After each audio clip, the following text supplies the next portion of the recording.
And welcome. मैं हूं आपके साथ इति और आप सभी का स्वागत है TV9 डिजिटल पर। और आज मैं आप सभी के सामने हाजिर हूं मिरेकल 5 की फ्यूचरा स्कूटर के साथ।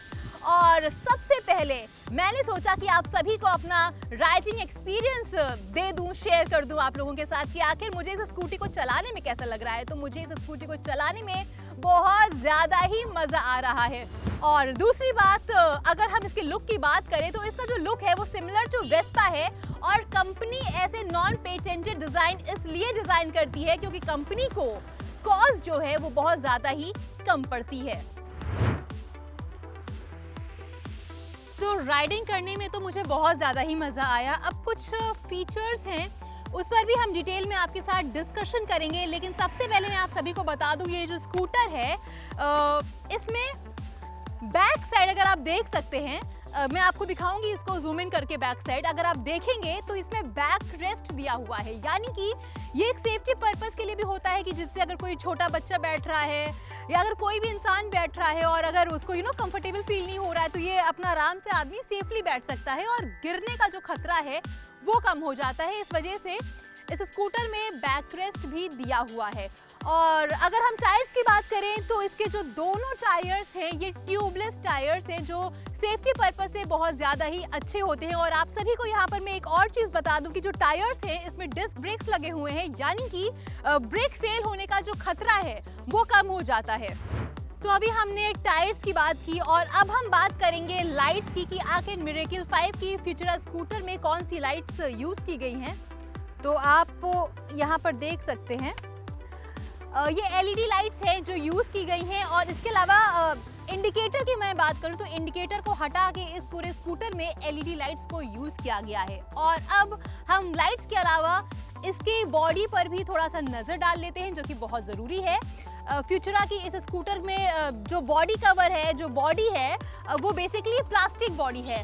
मैं आपको यहाँ पर एक चीज़ और बताना चाहूँगी कि जो प्लास्टिक बॉडीज़ होती हैं वो इतनी ज़्यादा सक्सेसफुल नहीं होती है, डैमेज हो सकती हैं, बहुत सारी दिक्कतें आ सकती हैं। लेकिन हाँ, एक जो अच्छी चीज़ है प्लास्टिक बॉडी की वो ये है कि ये ईजिली रिप्लेस हो सकती है, यानी कि अगर कोई प्रॉब्लम आए आपके स्कूटी में या स्कूटर में तो ये ईजिली बदली जा सकती है। ये एक खासियत है प्लास्टिक बॉडी का जो कि आपको एल्यूमिनियम बॉडी में नहीं मिलती है। और इस स्कूटर के बारे में एक और चीज़ है जो नोटिस करने वाली है वो है इसकी स्पीड। मैं आप सभी को बता दूं कि अगर आप इसे लोएस्ट मोड पर चलाएंगे तो आपको अच्छी रेंज मिलेगी, 60 to 65 किलोमीटर्स की रेंज आपको मिलेगी। और अगर आप लिथियम आयन बैटरी के साथ लोएस्ट मोड पर इस स्कूटर को चलाएंगे तो आपको 95 से लेकर 100 किलोमीटर्स की भी रेंज मिल सकती है, यानी कि इतने तक ये टच कर सकता है।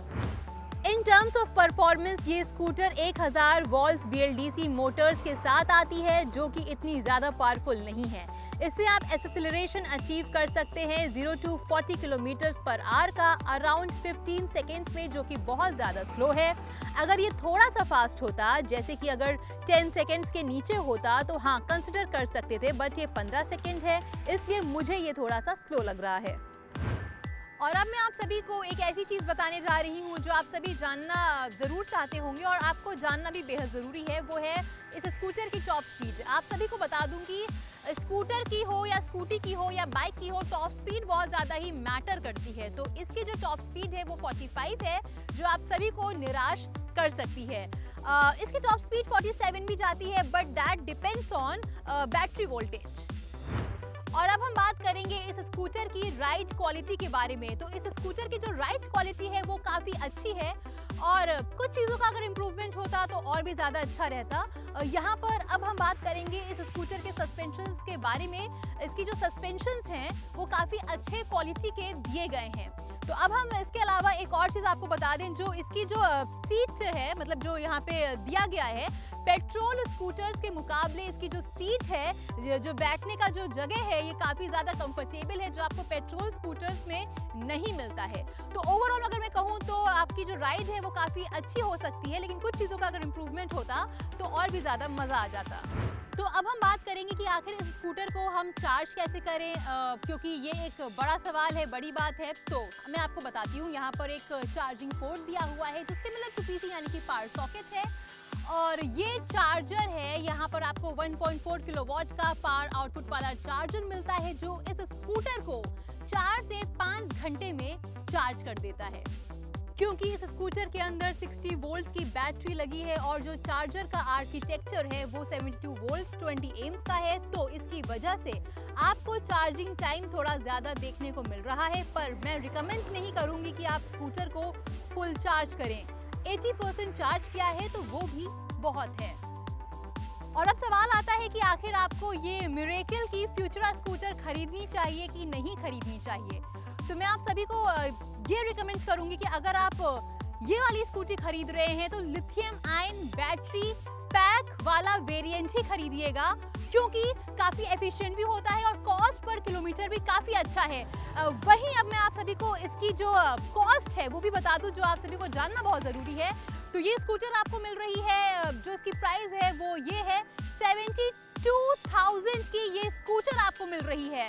तो आपको खरीदनी है या नहीं खरीदनी है ये टोटली आप पर डिपेंड करता है, लेकिन जो इसके यूएसपीज थी, जो इसके डिसएडवांटेजेस थे वो मैंने आप सभी को बता दिया है। और हाँ, कमेंट सेक्शन में ज़रूर बताइए कि आपको हमारा आज का ये रिव्यू सेक्शन कैसा लगा। हमें आपके कमेंट्स का इंतजार रहेगा। Till then take care, bye bye and keep watching TV9 digital.